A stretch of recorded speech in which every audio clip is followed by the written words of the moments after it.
Mario & Luigi Partners in Time was a really interesting game, but it did have a lot of problems. For starters, I wasn't a fan of the overall structure and level layout, especially how it handled its hub and area progression. I also wasn't a big fan of a lot of the changes made to the battle system, which made the overall experience a bit less fun to play. On top of that, it just felt like the game had a lack of polish, like they were experimenting with ideas, mechanics, and presentation styles to figure out exactly what Mario & Luigi could be as an ongoing franchise, especially one that would continue on to Nintendo's DS and beyond. That being said, I really don't want to understate Partners in Time's contributions to the franchise as a whole.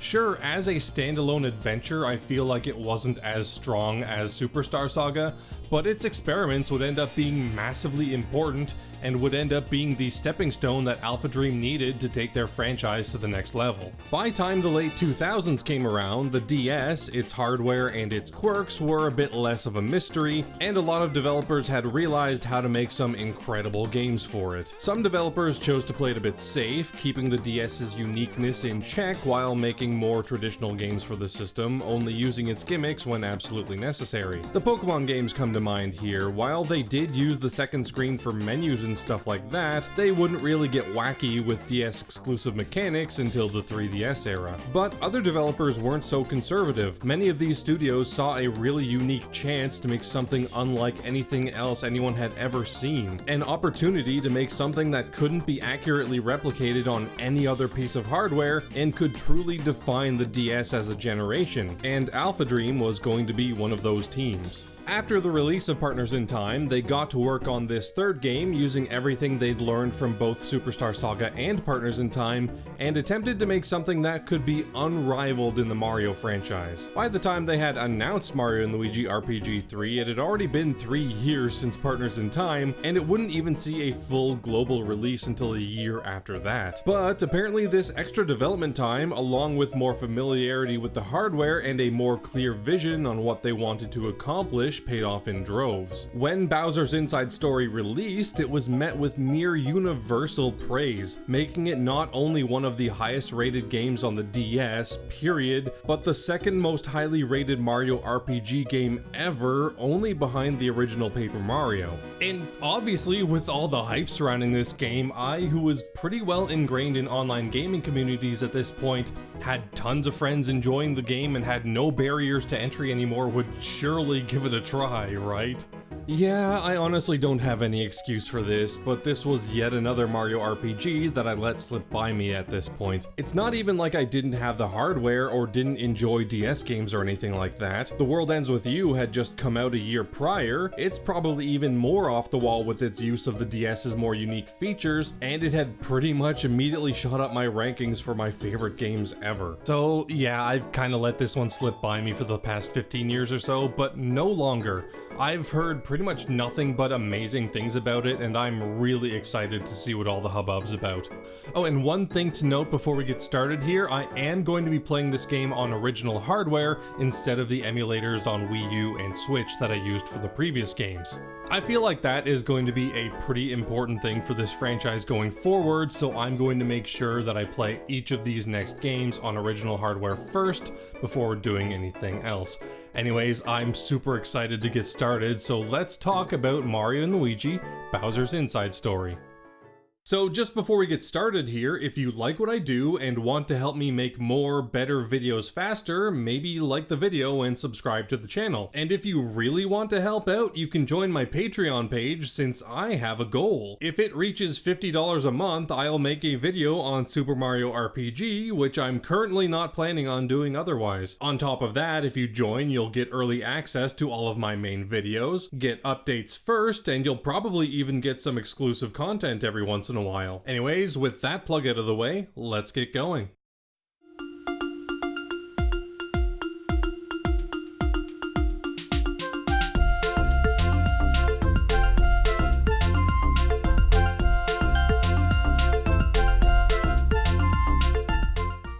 So we start off in nice, idyllic Toad Town as a Toad child heads back home after skipping school. It doesn't stay too peaceful for long, however, as just as the kid goes to fetch his father for dinner, we find out that he's been infected with the Blobs, Mushroom Kingdom marred by mysterious malady. The Blobs, it comes without warning. First, you balloon to blimp size, then the rolling, you roll away. Oh, the horror of the Blobs. As of press time, the cause and cure are unknown. Day by day, the number of blobbed toads swells. Seeing how grave the situation is, Princess Peach convenes an emergency meeting at her castle. And yeah, that's where we end up next. Peach has gathered a bunch of dignitaries from around the kingdom to discuss the Blorbs problem. It's gotten so far out of hand and they're all so out of ideas that they've enlisted the help of the Star Sprites, who Peach hopes would be able to solve the problem. Unfortunately, even the Star Sprites have no idea how to help, as their representative, Starlo, informs everyone. It's at this point that Mario and Luigi show up, being fashionably late of course, and join the meeting. Just in time too, actually, as wouldn't you know, Bowser does what he does best and crashes the meeting. Mario trounces him pretty easily, and Peach, using her magic, which I guess she has, tosses him out of the castle. It's here that I want to take my first detour to talk about something that I noticed in this first section that I was very happy to see, or rather that I could choose to not see: the tutorials. There are a few tutorials that can teach you how to play the game, which is normal, but in stark contrast to Partners in Time, which not only made all of its tutorials gruelingly long, and the vast majority of them unskippable, I was pleasantly surprised to see that the tutorials here in this first section were all skippable. That trend continued for a few hours as well. I was starting to think that they'd have actually fully fixed their tutorials and made them all skippable. But unfortunately that didn't last, and the further on in the game I went, the more I came across unskippable tutorials for even pretty basic things. It's pretty disappointing, as it let me skip tutorials for entirely new concepts in the early game, but it doesn't let me skip the tutorials for things like the spin jump or drill, which are not only far simpler but are well-worn concepts in this series by now. Of course, it is still better than how Partners in Time handled it, so it is a step in the right direction, but Alphadream really needs to stop treating every game they make like it's an entirely new concept that no one has ever played before. This is the third game people have played Mario and Luigi before, and some may even want to play them more than once, so it would be really handy to not have to be taught things we already know very well every single time. Anyways, detour over. Now, instead of cutting back to the castle and finishing the meeting, the game decides to do something very interesting. We cut to Bowser, and not only that, but we take control of him. This is pretty special, as Bowser's really only been playable a few times in the past,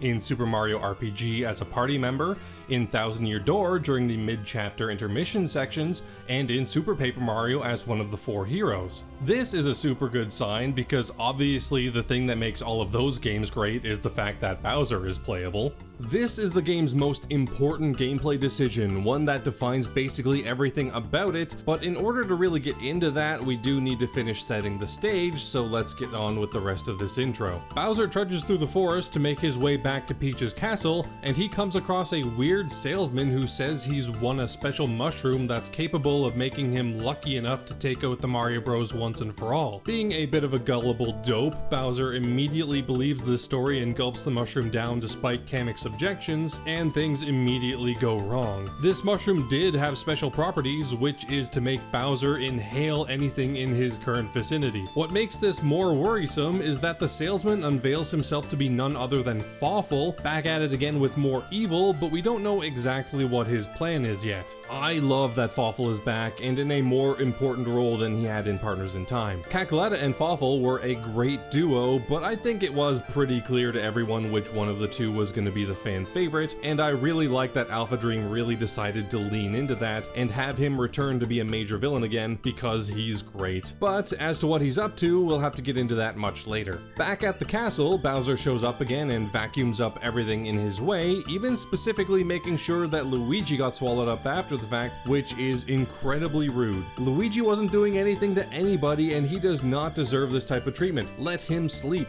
Upon being swallowed up, Mario finds himself down in the depths of Bowser's guts, and with nothing else to do, he goes exploring to see if he can find anyone else. The first person he comes across is actually Starlo, who will act as this game's game's companion character and will have a more important role in a bit. A few moments later, the two of them come across Luigi and the party is now complete. They make their way to Bowser's Funny Bone, and with hammers they happen to find just lying around, they give it a smack, waking Bowser up from the unconscious state he went into after swallowing everything up. Starlo is the one to talk to Bowser from inside, discovering that he's actually got amnesia from the point that he ate Fawful's mushroom to now, which is probably a good thing, as I doubt Bowser would be super happy to know that he swallowed up Peach, even though I guess he did kind of unintentionally kidnap her. But since they really don't have any way to get Bowser to do what they want yet, the inside team just kind of has to let Bowser roam around and do what he wants for a while. And at this point, we've kind of seen a small amount of what the game has to offer as a whole in bite-sized little chunks, all completely separate from each other. We've seen the Mario Bros in the overworld, the traditional gameplay that we're used to. We've seen them inside Bowser in a more restrictive 2D environment, and as of now, we are in full control of Bowser, who offers a different flavor of overworld exploration. Now is where we're about to get to the full conceit of this game, where it not only sets itself apart from its predecessors, but basically any other game I've ever played. The fact that these separate gameplay experiences are not truly separate, and that Bowser's inside story will have you intertwine and juggle them pretty much the entire game. In Partners in Time, 90% of the time everyone was controlled on the bottom screen, which worked perfectly fine, but there were a few sections where you had to control the babies on their own in separate areas, where they would move on the top screen while the main bros stayed on the bottom. This idea was greatly expanded on in Bowser's Inside Story. Mario and Luigi are still controlled on the bottom screen, and they still use the same A and B buttons that they always used. But unlike Partners in Time, which just filled the top screen with a useless map that didn't do anything important, this game fills the top screen with something a bit more substantive. This guy.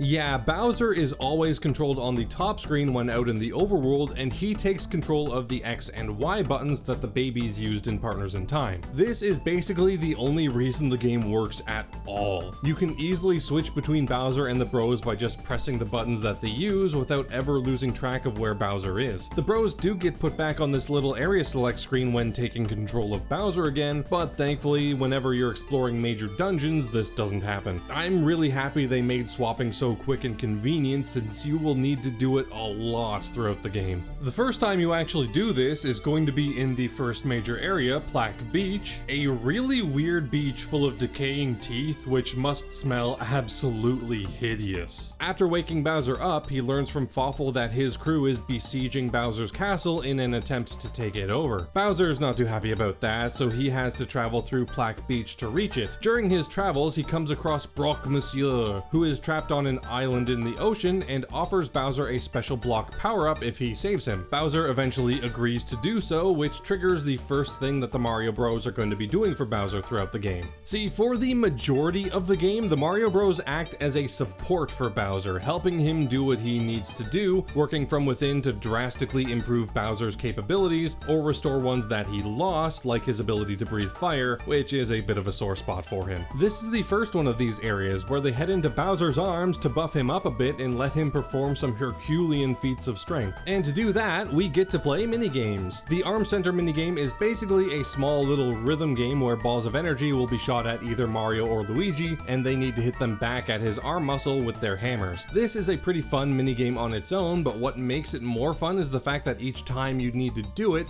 it gets a little bit harder and a bit more interesting. Eventually, it'll start being set to music like an actual rhythm game, and the patterns will get not only faster but more complicated, and it's a ton of fun. And most importantly, before it has a chance to get old, the game decides to be done with it and move on to something new. I really like the variety of gameplay you get to have with all of these minigames as well. You'll be doing things like playing a type of Bejeweled game to help Bowser digest, you'll be flying around knocking spores into receptors to make him sneeze, or jumping around to help Bowser flex his legs. Now, not all of them are great. The sneezing minigame is notoriously difficult and not that fun, but I did enjoy most of them. Each one pops up a few times throughout the game, just enough to explore the idea fully and offer a decent challenge along the way, and when it's been played out, the game just moves on. This lets each of the minigames stand out, since while it does try to keep things fresh by constantly moving on to the next thing, the game does dedicate enough time to each one to make them memorable without letting them feel overdone. It's easily my favorite minigame implementation in the entire series so far, since Superstar Saga's minigames were often one and done,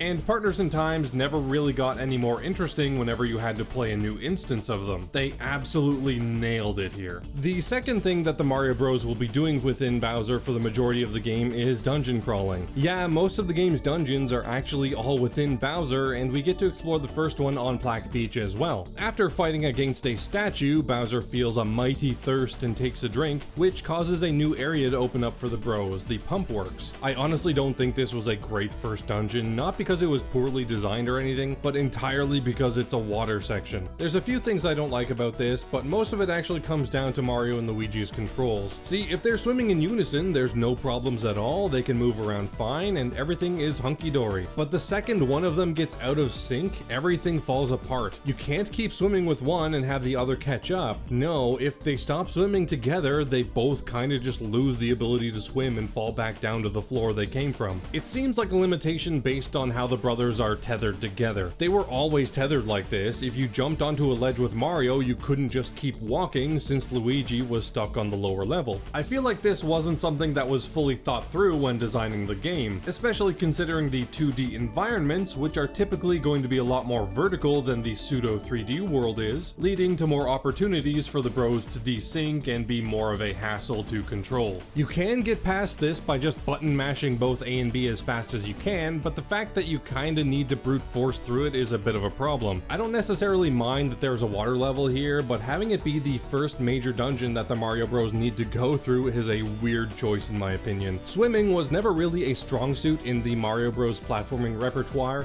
They've always kind of been my least favorite level archetype in any Mario game barring Sunshine, so yeah, this was the first twinge of worry I had when playing through the game. Thankfully, this is the only time in the entire game where you have to do this, so it wasn't that big of a deal. Once the bros beat the boss in the flame pipe, a small bug that happened to be swallowed up by Bowser, we get his flame back and we can head back towards Bowser's goal. The first half of the game is basically structured like this. You'll explore with Bowser, he'll come across some sort of obstacle that he can't overcome or suffer some sort of injury that the bros will have to sort out. Then you'll take control of the bros and solve Bowser's problem, either by playing one of the minigames or by completing one of the dungeons. The bros will be spending the majority of their time here, and since the impact they have on the story is pretty small in the first half, pun intended, let's dive a bit deeper here first. So I've already talked about one of these areas, the Pump Works, and thankfully I do have to say that this is my least favorite of all of the areas within Bowser. The other areas are all a lot more fun to move through and all set themselves apart with a ton of fun gameplay gimmicks and interesting level design. Flab Zone is full of fat because Bowser is fat, and thus comes with a lot of bouncy platforms that let you jump a lot higher if you time them right. Energy Hold is a pretty interesting one since it has a ton of disappearing and reappearing platforms that are all controlled by Bowser himself using his Boo Ray machine.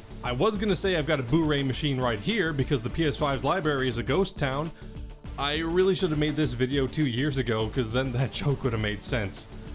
They do look surprisingly similar though. We'll talk about the last one a bit later as that's a lot more important to the story, but I do really like these areas. The level design is fun, the areas feel very different from each other, and the more restrictive 2D design really does let the brothers use their platforming skills a bit more liberally than in previous games. Speaking of their platforming abilities, you should probably know the drill by now. Mario and Luigi have their standard moveset of jumps and hammers, and they each get 2 main special abilities, so there's no cycle management like there was in Superstar Saga, and in fact the system feels like a slightly upgraded version of what we had in Partners in Time. Mario gets the spin jump like he always did, which crosses large gaps and the like. Luigi gets the same dig that baby Luigi did in Partners in Time, which has all the same functionality that it had in that game, including gathering beans, which we'll get into in a bit, but the animation is significantly faster, making it easier to use overall. Later in the game, Mario will get the ability to inflate himself just like a balloon, which lets him and Luigi not only only cross larger gaps than a spin jump, but can jump much higher and use various air gusts to soar even higher to solve some platforming puzzles. Mario also gets to cosplay as Cooper, or Koops depending on which game you like the most. By putting a blue shell on, Luigi can whack him with his hammer to send Mario out just like those two could to hit switches and blocks and stuff. I feel like this is a pretty underexplored mechanic as it pops up a few times throughout the game, but it never really gets any more interesting or complex, which is unfortunate.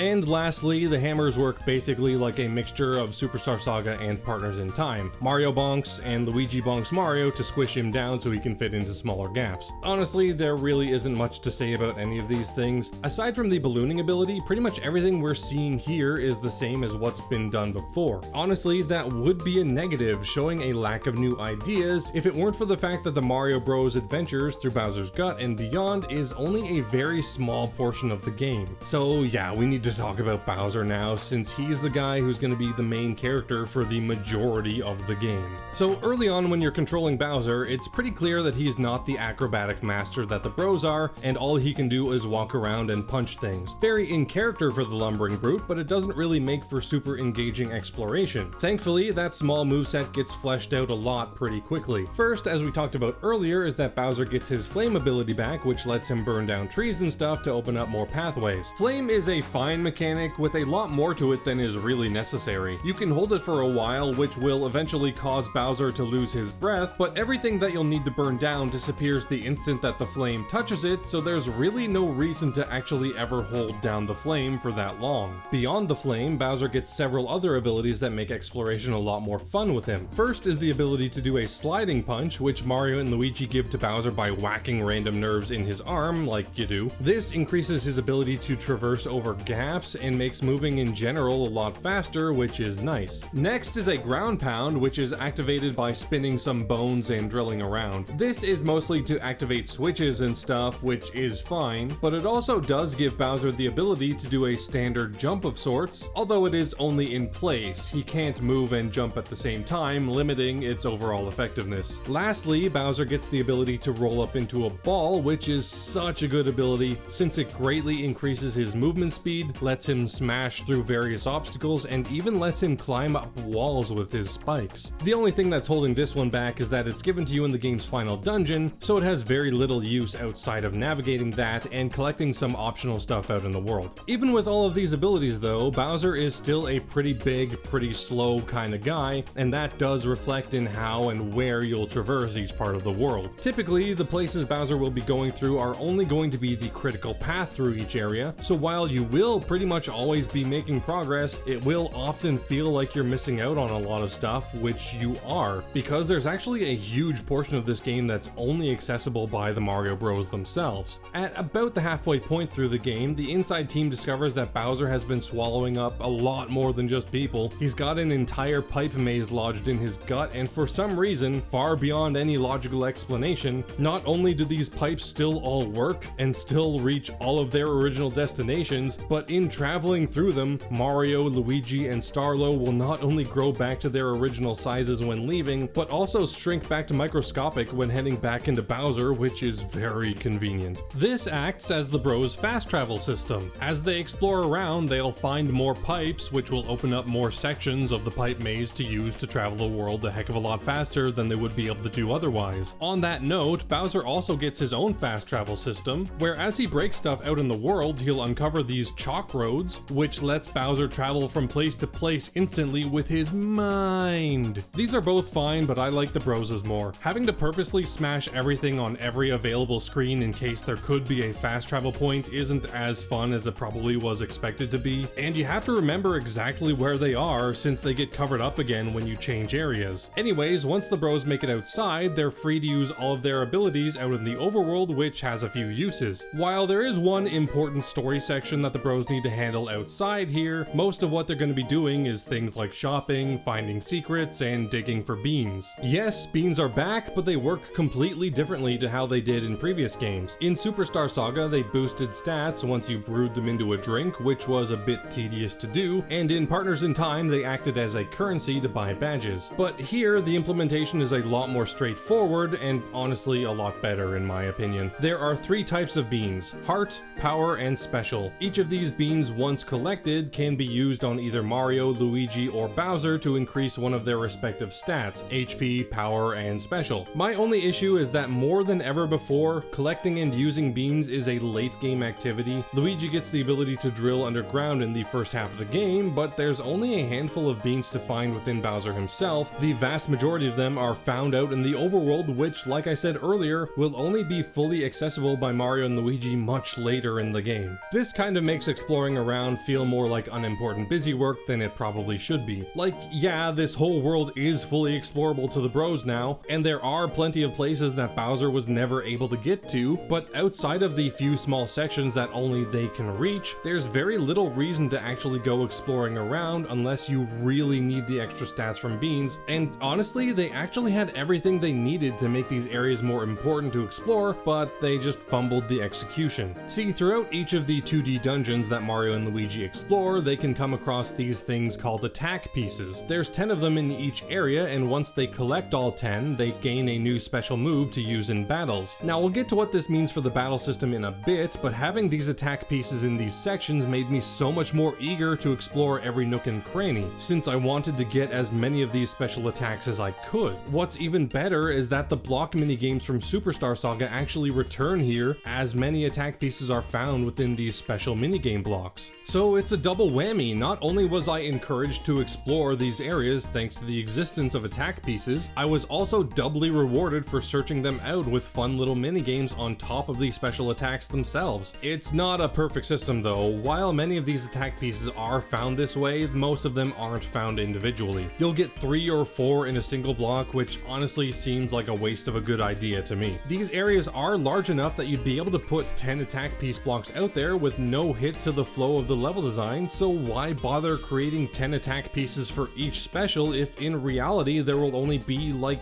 3. It's even less fleshed out in the overworld. Out of the 6 special attacks you can find out here, only 1 requires finding all 10 attack pieces to unlock the attack, and that one is mandatory to progress the story, basically forcing the bros to explore an area Bowser already went through to pad out the final third of the game for a while. Most of the other ones are kind of just given out to you for doing some menial tasks. Sure, one is a reward for beating a hidden boss, one that can absolutely destroy you if you go in to fight it too early by the way, and one of them does require finding 3 pieces, but come on. The world's not that big, and you've trained the player to search out attack pieces through the dungeons, so why not do that in the overworld too? I guess they didn't want too many of these to be optional, since as it is, half of them are, and putting them all out into the overworld would leave only like 2 as mandatory. I don't know though, I kind of feel like that wouldn't really be a problem. Obviously, people want to get more special attacks, and since pretty much every main area can be revisited at any point, making them optional wouldn't really make that big of a difference at all. And since we're on the topic of the special moves, I guess it's about time we start talking about the battle system, or battle systems, since there's like 3 completely separate battle systems in this game that I'm gonna have to talk about on their own.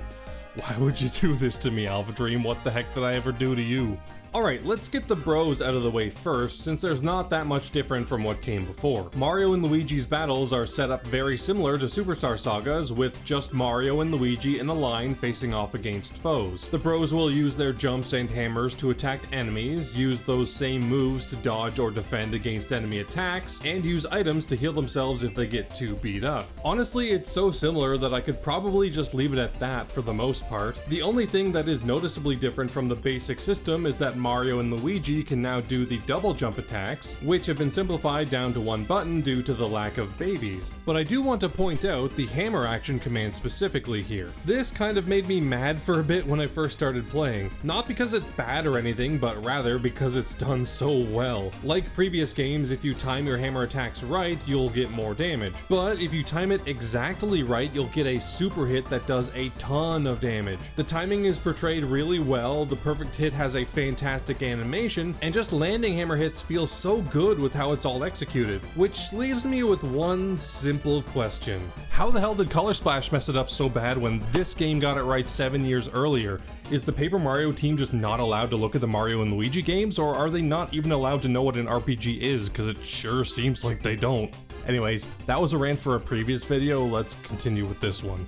So with the fact that the basic battling mechanics are more polished, slightly simplified versions of Partners in Times, you'd probably expect that the aforementioned special attacks are also similar, slightly more polished and simplified versions of Bros items. And you'd be right, sort of. Now, as you may have deduced, since we needed to unlock the attacks in the overworld, that these specials are not in fact consumable items that you can find or buy. I can't even tell you how happy I was to see special points again. Bros items are my least favorite part of that game's battle system, so going back to a more traditional system is a very welcome change. But I was definitely worried that all the specials would be just rehashes of that game's items, since the first two, the Shell and Fire Flower, are basically identical. Thankfully though, by the halfway point or so, these worries were fully put to bed, as the specials that Mario and Luigi get there are far more creative and interesting than anything Partners in Time did. Being more creative and interesting visually doesn't necessarily mean they're going to be any easier though. Magic Window is this game's version of the Copy Flower, but with a few tweaks. The first tweak is that you do only have to either press A, B, or both, since there are only two brothers here. That technically would make it a bit easier if not for the second tweak. The Copy Flower had everyone come at the enemies from the same place, only increasing the speed over time. This one not only increases speed, but can have the brothers pop out of windows anywhere on either screen, so not only do you have to keep track of where an enemy is for attack timing, but also constantly be scanning both screens to keep track of the bros. I love this one so much, but they're pretty much all super creative and fun, and I feel like they also did a much better job of balancing out the attack costs. It's not like Superstar Saga, when you could just spam bros moves whenever you wanted. Your SP pool is a lot smaller here, so you do need to more consciously decide what moves you'd want to use and when.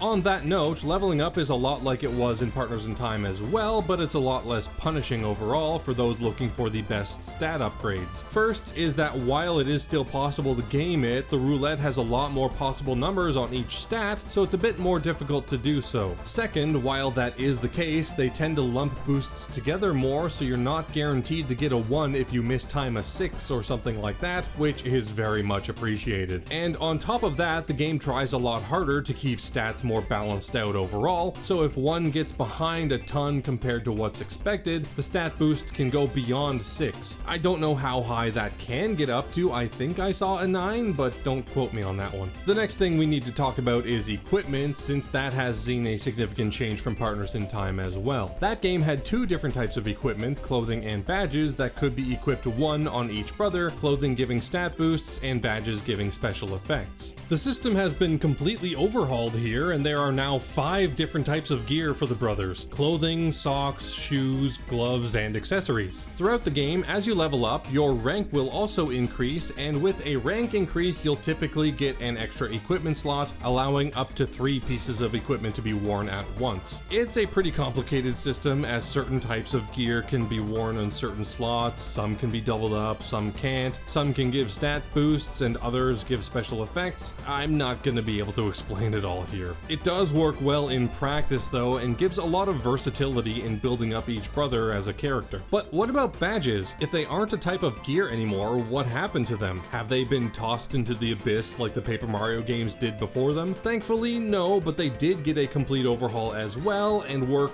way differently than they did before. A few hours into the game, while exploring Bowser's innards, the bros are met with this thing, which tosses Luigi around for a bit, then gives the bros their first badges. Rather than being set equipment that have a passive bonus to the bros' abilities, badges here work more like a type of limit break. Wearing badges, the bros can fill up a meter, and once that meter is full, they can unleash the badges' effects, which can be any number of different things. What makes this system a bit more interesting though is that the badges you can equip are limited to each brother. There are badges that only Mario can wear, and likewise for Luigi. You can mix and match to get a bunch of cool effects, but the set that I ended up wearing the most was the badge that gave bonus meter when landing excellent attacks, and the one that upon popping the meter doubled the damage of the next hit. This worked out really well, as I'd get meter very quickly by landing excellent hits, and I could take advantage of that frequently by doing crazy damage with a powerful single hit special move. Add in my stash boosting equipment and damage numbers got pretty crazy. This is a really cool implementation of badges, probably the most interesting so far, and I hope this actually continues into future games, since there are so many things that could be done to make them even more engaging. So that was Mario and Luigi's battle system. Really not that much to talk about here, since so much of it was similar to everything that came before. But now it's time to talk about Bowser's battling, because while it is cut from the same cloth, the specifics are quite a bit different, which makes it a completely unique experience compared to the brothers. So first things first, all of the things I said about stats, equipment, and ranking, that's all the same here. The only difference is that since Bowser has no moustache, his luck equivalent stat is horn, and he only has 3 types of gear because he doesn't wear any pants. With that out of the way, let's get to the stuff that's different. The first thing you'll need to learn is how to attack, and it honestly isn't too complicated. Both of Bowser's attacking moves, Punch and Flame, use the same type of command as the Bros' hammers. Wait for the right timing, then press the button. His Flame attack has a similar behavior as out in the overworld though, as if you let go of the button, he'll stop the attack and cough, so unless you want to do less damage, maybe don't do that. Just like the Bros, Bowser can also defend himself from attacks, but he does so in a bit of a different way. While he can punch enemies coming straight at him, doing damage back, enemies can also attack him from above, and since there's no such thing as an upward rising punch, Bowser has to do the next best thing,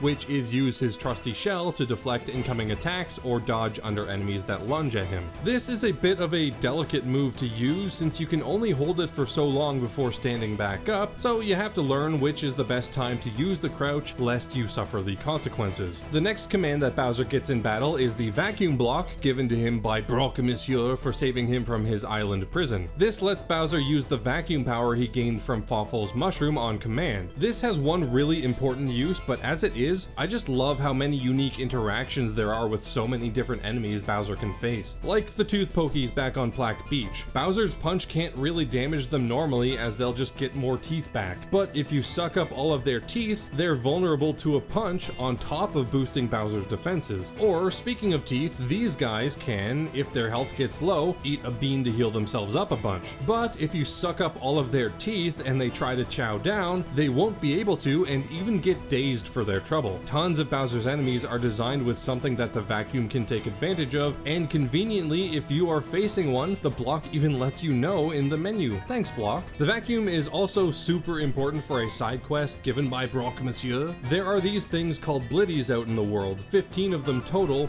all within enemies, so you can use the vacuum to gather them up, which will give you several rewards as you collect more. But the most interesting thing this does is that it lets Bowser suck up several full enemies. Some just die, but occasionally you'll come across one that survives the trip and makes it into Bowser's gut where the Mario Bros will be waiting for them. This is so cool. During a Bowser battle, he can suck up enemies and let the Bros take care of them. Loads of bosses will take advantage of this and it will be very important later, but for the most part, it's just a brilliant way to once again make a direct connection between the Mario Bros adventure and Bowser's, letting them team up, of course without Bowser's knowledge, since there's no way he'd accept help from his sworn enemies. But he will, however, accept help from his loyal minions, and that brings us to Bowser's own set of special attacks. These are all pretty fun on their own, but what I find the most engaging about them is how the game managed to make all of Bowser's specials feel different from the Bros. See, most of Mario and Luigi's special moves beyond the first 2 or so make use of both screens,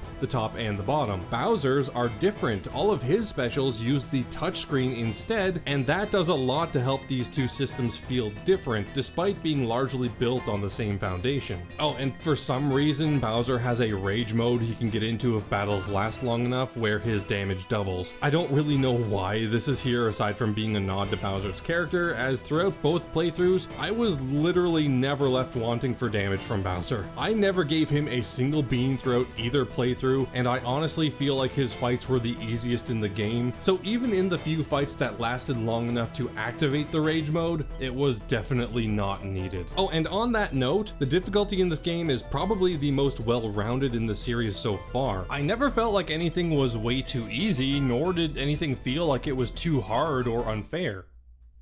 Shoot.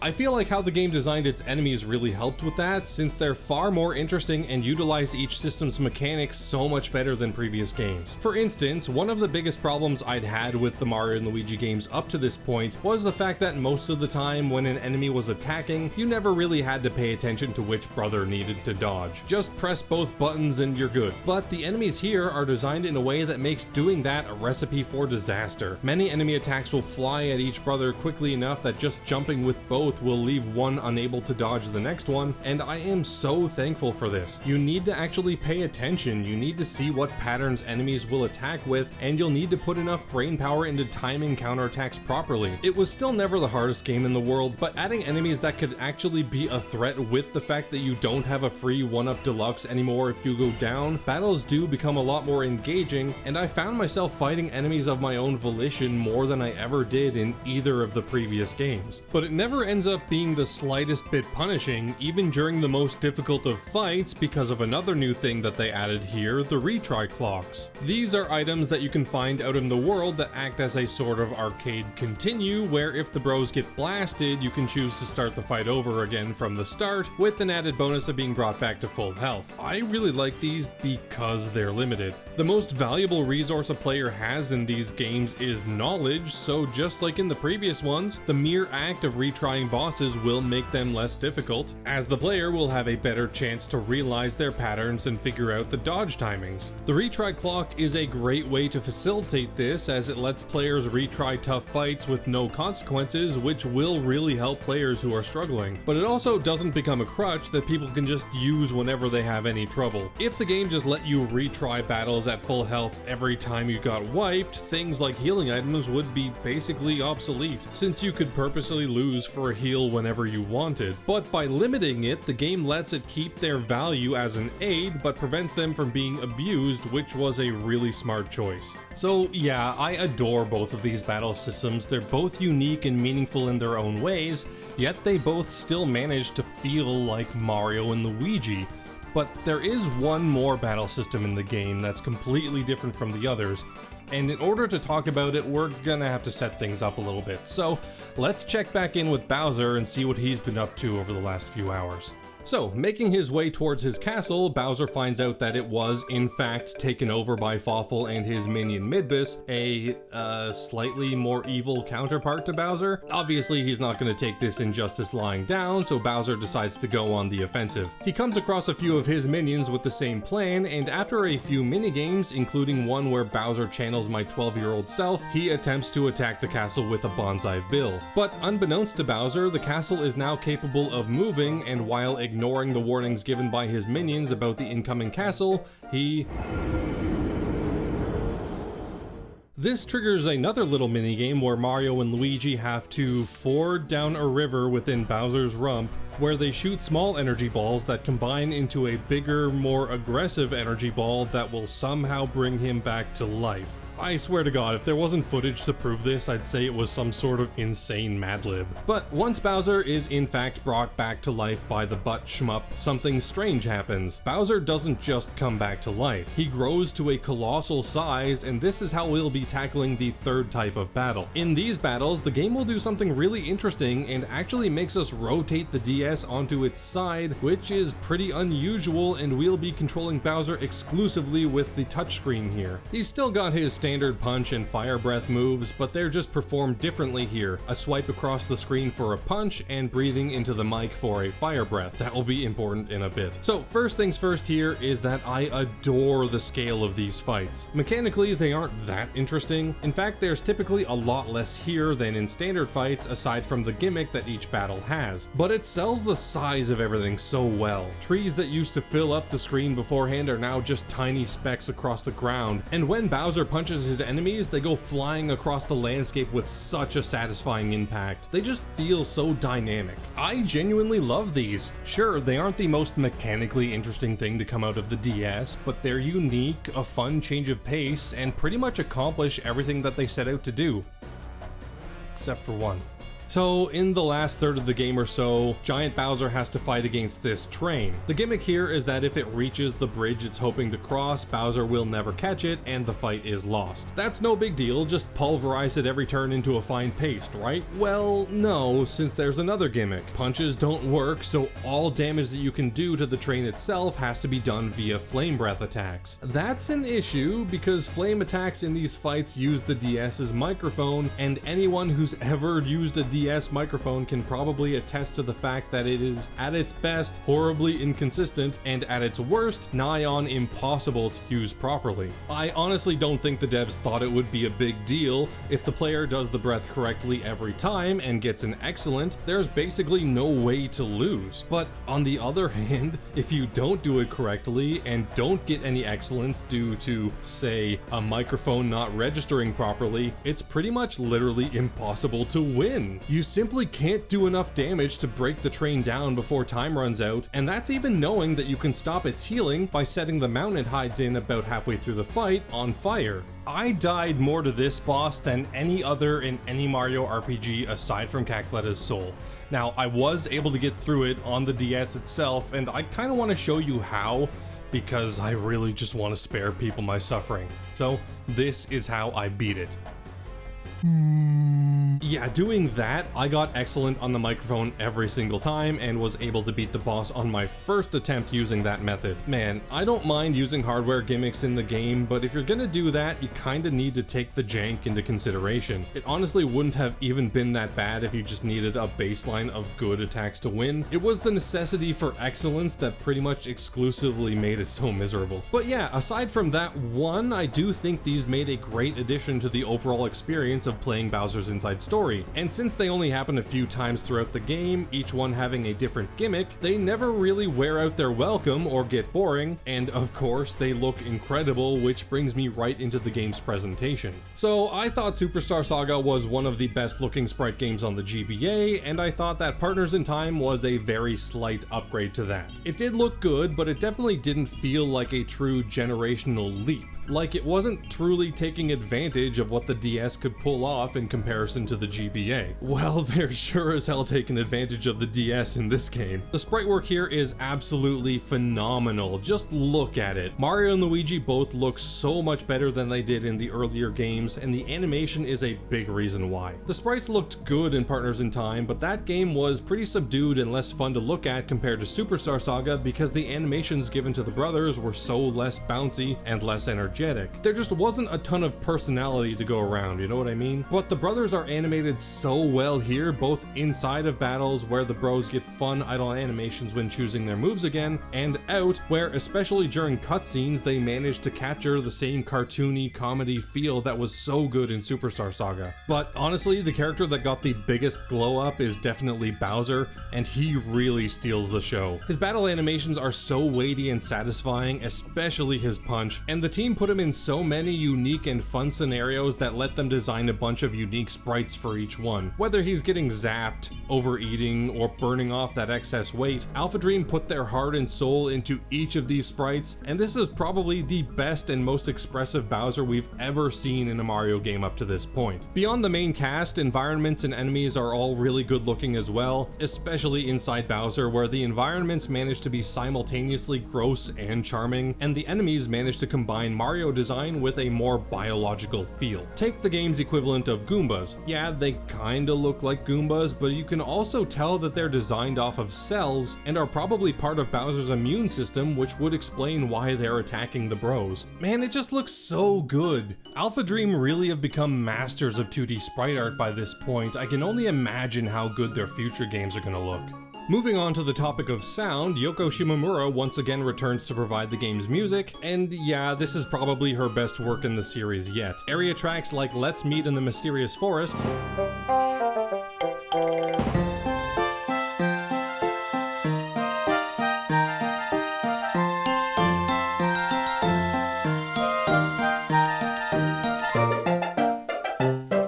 capture the feel of each of these areas really well. One thing I really like is that most of these actually have a different, goopier version for within Bowser, like with Beachside Dream,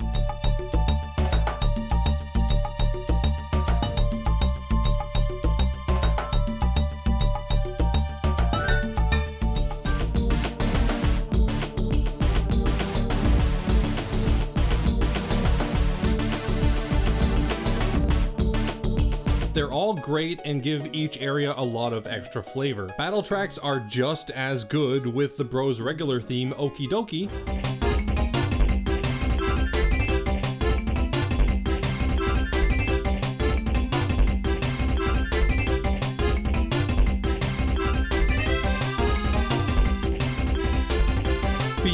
ton of fun, and the final boss's theme, the Incredible in the Final,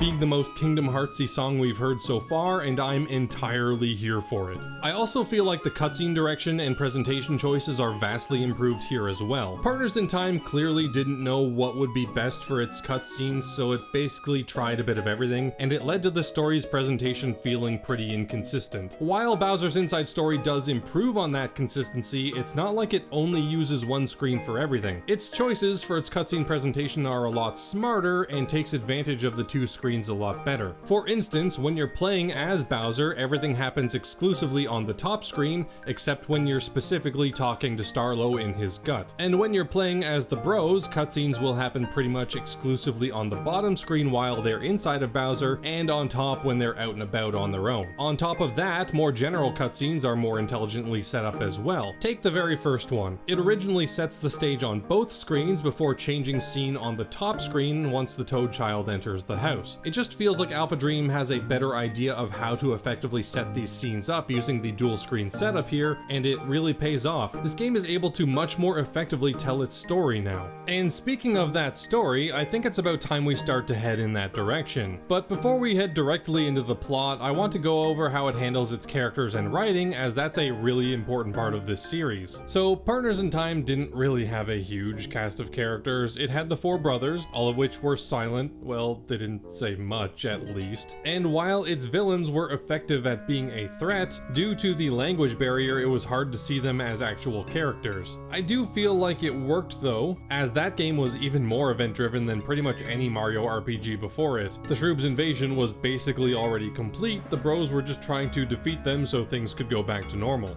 However, for the majority of the game, the stakes in Bowser's Inside Story are relatively small. I mean, Toad's turning into what amounts to a Generation 1 Snorlax isn't exactly as urgent a problem as an alien invasion. Because of that, it can offer a lot more in terms of lighthearted character interactions and dialogue, making it a lot easier to have a noticeably larger cast. Outside of the main Mario staple characters, including the ones introduced in Partners in Time like Toadsley, Bowser's Inside Story has a ton of fun and unique characters that all have their own mannerisms and personalities. From the newly introduced Brock race, which will return in future games, to Bowser's minions, Corporal Paraplonk, Sergeant Guy, and Private Goomp, to the harsh Cockney-accented Paratroopa trio, there's tons of characters that Bowser and the Bros will meet throughout the game. That even includes within Bowser, as there are these things here called Emoglobins, which are a play on hemoglobins, that exist within the old lug. Some will let you save, some will quiz you, and some have even evolved beyond the bounds of mere globin.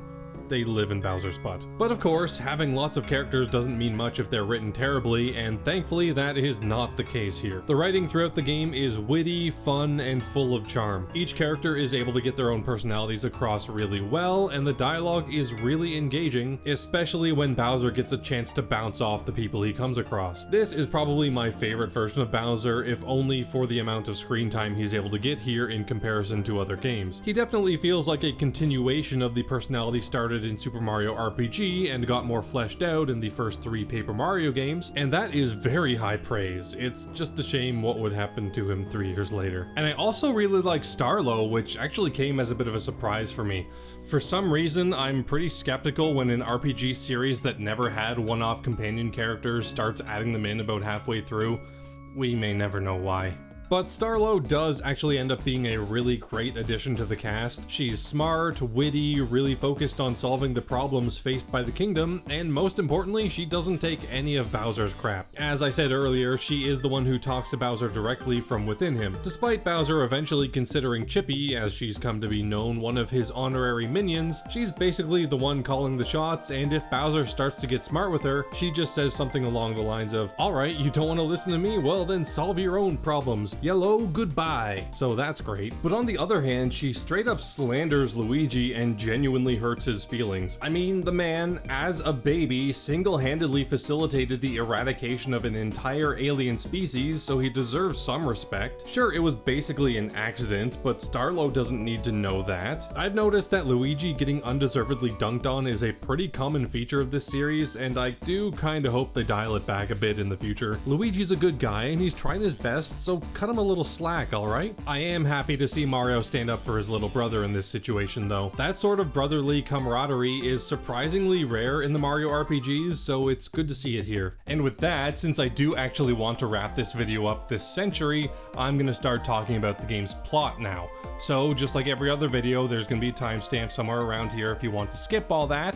Anyways, let's go. This game's plot is a bit of a weird one since it's very start-stop, you know what I mean? A lot of events happen, but very few of those events actually move the game's story forward because so many of the things that happen are along the lines of Bowser gets a tummy ache and can't walk anymore. That's not to say that the pacing is bad or anything, I think it's actually fine, but if you're looking for any sort of resolution to the story's main incidents, it'll kind of just hit all at once after what seems like a bunch of meandering. So remember the blorbs? Yeah, that was the game's inciting incident where toads were ballooning up and rolling about. Well, after the first meeting, pretty much nothing is even said about the blorbs until about halfway through the game, when the Mario Bros finally discover their way out of Bowser's gut. The main driving force of the story for this first half is basically just Bowser's mad about having his stuff taken, so he's gonna try to get it back. A few important things do happen though. For one, Mario, Luigi, and Starlo do find Peach, who was vacuumed up just like the three of them were, which is good. But unfortunately, Bowser accidentally falls into a trap that lets Peach fall into Fawful's hands. When Bowser finally makes his way into his castle, he's brought to a special dining hall where he's overfed to the point of literally collapsing the floor beneath him. In this rather compromised state, Fawful is able to use a thing that is never explained to specifically beam Peach out, since he'll need her for something later. I do want to point out this scene specifically because Midbus just does not care that his boss is struggling here, and I say good on him. You're not paid to carry Princess's Midbus, so you do you, and let the bigwigs handle some of the heavy lifting for once. Anyways, once the bros are free, we learn from a totally real doctor that is definitely not just a magician, that not only is there a cure for the blorbs, but there is in fact a magical mystery cure that will solve the blorb problem once and for all throughout the kingdom, and how to get it. There are 3 parts to this cure, all held by wise sages spread throughout the land for some reason. It turns out that the first sage was actually swallowed up by Bowser when he ate that giant carrot, so the bros travel inwards to find it. After some hilarious comedy hijinks, the bros get the first cure. The second is actually already in Bowser's possession, so he just needs to head back to his castle to get it. Upon reaching the castle and the safe that the cure is in, Bowser forgets his safe combination. So it's up to the bros to jog his memory, which involves going into Bowser's memory banks and fighting some really cool digitized versions of Mario and Luigi in a really fun and difficult fight. With the code recovered, Bowser gets the second cure and swallows it, allowing the inside team to take it. At this point, we get the most shocking betrayal in the entire series. Our good buddies, Private Goomp, Sergeant Guy, and Corporal Paraplunk, they're working for Fawful now and trap Bowser in his safe. From this point until basically the end of the game, Bowser is no longer available to control, and it's up to Mario and Luigi to find the last piece of the star cure. So, after a forced collectathon and a couple hours of bean hunting, they do get the final cure, which does a few very important things for us. So there's actually another major plot point that I haven't talked about yet, and this is where it starts to take center stage. So Fawful wasn't happy with just taking control of Bowser's castle. He's the main villain now, so he's got much bigger plans. And in order to achieve those plans, he needs a certain something that's stored in the underground below Toad Town, the Dark Star. It is said that if an evil person gains control of the Dark Star, they'll be powerful enough to take over the entire world, so after it was uncovered, it was sealed away to prevent anyone from getting it. Using Peach's power, Fawful breaks the seals and takes the star for himself, which is really bad news. He then retreats to Peach's castle to power up the star, since it needs to properly awaken due to its time sealed away. When the bros attempt to head to the castle to stop him, the Dark Star puts up all of these barriers, preventing them from entering. The star cure that completely cures the blorbs across the entire kingdom? Well, for some reason, it also has the power to remove those barriers, and with them gone, the bros can now head into Peach's castle to try to stop Fawful once and for all. Peach's castle acts as the game's final dungeon, and it is absolutely labyrinthian. At least least if you try to go off the beaten path to find all the secrets. There's tons of places to get lost in, overlapping pathways and rooms that lead to nowhere, and I got lost for over an hour in the castle grounds during my first playthrough. On my second though, I knew where to go and was on my way to the next section of it with the area's special move in about 5 minutes. You just need to go through here and you're moving on. Easy as that. In this next area, after a fight against a trash can that I had a lot less trouble with than basically anyone else ever apparently, we actually find Bowser and he's in rough shape. He hasn't died again, but he can't move, so it's up to the bros to get him back on his feet. This involves drilling into some sort of flesh and just staying there for 3 real minutes. Now the instructions for this aren't actually super clear. You're supposed to just leave the DS out and open for 3 minutes,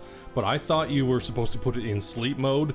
So like after half an hour I figured something was probably wrong. Once that time limit is up, Bowser's back at it and he gains his rolling ability, drastically improving his mobility. The rest of Peach's castle is entirely done with Bowser and it's a really fun dungeon. In order to reach Fawful, Bowser will need to gather 3 keys, and once he's collected them, he makes his way up through the castle to him. One thing I actually really liked about this is that there isn't just one way through the castle. My 2 playthroughs took entirely different paths through the castle, and I adore when these sorts of dungeons have a more open design like this. It lets multiple playthroughs still have these moments of discovery, like, oh, I never went here before, let's see where this ends up, and having that be a completely viable path through the area, it's great. Upon reaching Fawful and the Dark Star, we have one final fight against Midbus, now powered up to Blizzard Midbus, and he's not that difficult. His only real trick is this move where he's on a snowball that you need to blow up with a bomb. Later on in the fight, he buries the bomb, so it's a bit more difficult to time the punches right. After a few minutes, he goes down and Bowser does an oopsie. Fawful attempts to fuse with the Dark Star, but Bowser punches him away, and in his celebration for succeeding against the enemy, he somehow manages to swallow the Dark Star despite having loads of time to just close his mouth. So now it's up to the bros to chase down the Dark Star, which is now within Bowser's airway, and it's the final dungeon that the bros actually have to do themselves. This is a really cool dungeon, pun very much intended, where you'll need to freeze and unfreeze things to make progress, as well as control these generic Twitch emote platforms with the stylus. The bros track down the Dark Star just fine, but are unable to stop it right away, and it's doing some really strange things. It seems like it's eating Bowser's DNA, and each time it does, it's gaining some of Bowser's abilities. That can't be good, right? Eventually, once it's gained enough DNA, it even starts to look like Bowser, and it picks a fight with the bros. I don't know why, but this was the easiest boss fight in the entire game for me. I literally took it out in 2 attacks once it was vulnerable. With this defeat, the Dark Star realizes that it needs to be whole in order to take over the world, so it begins searching for the part of it that was taken by Fawful. But despite all of the drawbacks that he's been facing, Fawful is still full of fight and is dead set on getting rid of Bowser, so he transforms Peach's castle into another giant mechanized monster and squashes Bowser again. After defeating the castle, we have our final battle against Fawful himself. This is a decent fight that requires defeating Fawful's headgear in order to actually damage him, and once we do, something strange happens. The darkness that he absorbed from the Dark Star starts to take over, transforming Fawful into this weird darkness spider thing. It runs away, but is very quickly caught by the Dark Star, who is finally complete.